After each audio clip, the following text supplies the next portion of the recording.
capsule vidéo, on va voir donc comment créer son cours en tant qu'enseignant, donc pour créer son premier cours. Donc vous avez votre compte, vous allez donc vous connecter.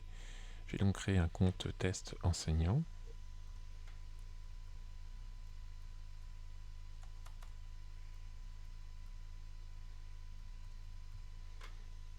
Il faut savoir que vous pouvez aussi vous connecter avec votre adresse mail si vous ne connaissez pas ou si vous avez oublié votre nom utilisateur.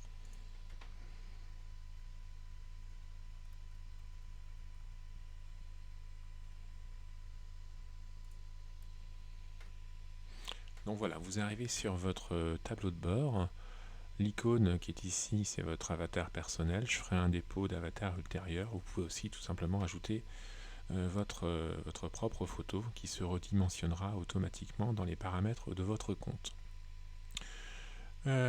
Donc, vous avez ici toujours, encore une fois, vous avez donc ici vos derniers cours consultés. L'interface graphique pourra donc être modifiée en fonction des envies de chacun et en fonction du choix définitif de la charte graphique, donc le squelette entre guillemets du Moodle. Donc, vu l'ensemble des cours ici, donc là vous êtes par défaut non attribué à des cours, mais lorsque vous allez faire un cours avec vos élèves, vous allez aussi vous rajouter dans ce cours de façon à suivre l'évolution et la progression. Vous avez toujours ici les derniers utilisateurs qui ont été connectés en ligne. Ça permet de discuter avec eux, sauf avec les élèves que vous n'avez pas dans vos cours. Un calendrier ici qui va donc représenter tout ce qui va se passer, tout ce que vous avez programmé dans vos activités et les événements à venir du calendrier qui s'afficheront donc ici. Donc ici l'accueil du tableau de bord pour créer un cours, le fameux calendrier à usage plus large. Vous avez aussi la possibilité de déposer vos fichiers personnels, un peu comme une super clé USB dans laquelle vous pouvez déposer des documents, créer des dossiers et donc reprendre ces contenus pour les insérer dans des cours ultérieurement. Alors la nouveauté de la dernière version de Moodle, et c'est juste top, c'est que le fameux moteur H5P est intégré directement dans le moteur Moodle.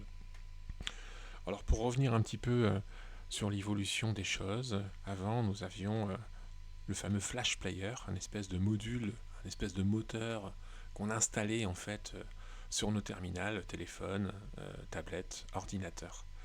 Et puis le développement de ce client en fait, et de ce langage a été, je dirais, arrêté suite au développement du code de base HTML5 qui permet vraiment d'avoir des activités, de l'interactivité beaucoup plus puissante et beaucoup moins lourde.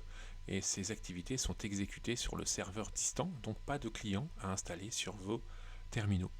Donc là c'est vraiment top. Donc ici la banque de questions, ça sera donc toutes vos activités que vous pourrez créer. Encore une fois, c'est pas obligatoire. Et vous avez donc ici toutes les possibilités. Il y a plein d'exemples sur le web. Je reviendrai dessus sur la programmation de ce type.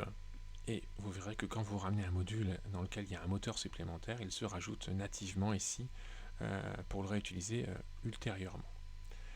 L'administration du site, donc là vous avez donc la possibilité donc de gérer les cours et les catégories, enfin de les rajouter dans les cours et les catégories. Vous ne pouvez pas en rajouter une, mais vous avez possibilité évidemment de demander à l'administrateur ou aux administrateurs de créer en fait des rubriques supplémentaires.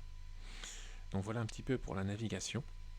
Et évidemment, lorsque vous allez pouvoir créer un cours, si par exemple vous voulez créer un cours, si je vais dans le TP pâtisserie ici, je vais donc créer un cours sur ma droite et on va rentrer dans les paramètres de ce cours dans la prochaine vidéo pour bien comprendre le fonctionnement des thématiques des cours à usage unique et de toutes les possibilités Moodle.